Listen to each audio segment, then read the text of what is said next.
আসসালামু আলাইকুম ওয়া রাহমাতুল্লাহি ওয়া বারাকাতুহু। দূরের ও কাছের দেশ ও বিদেশের যে যেখান থেকে দেখছেন ইসলামিক স্টুডিও 24 সকলকে আন্তরিক মোবারকবাদ। আজকের আলোচনার বিষয় হচ্ছে স্ত্রীর ভালোবাসা আল্লাহ তাআলার নেয়ামত।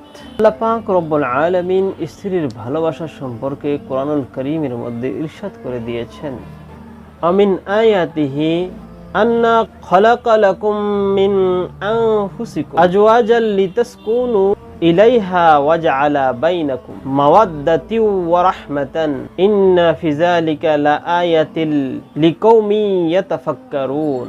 আল্লাহ তাআলা বলেন, আল্লাহ তাআলার কুদরতের নমুনা এই যে তিনি তোমাদের মধ্য থেকে তোমাদের স্ত্রীদেরকে সৃষ্টি করেছেন তোমরা যেন তাদের থেকে শান্তি লাভ করতে পারো এবং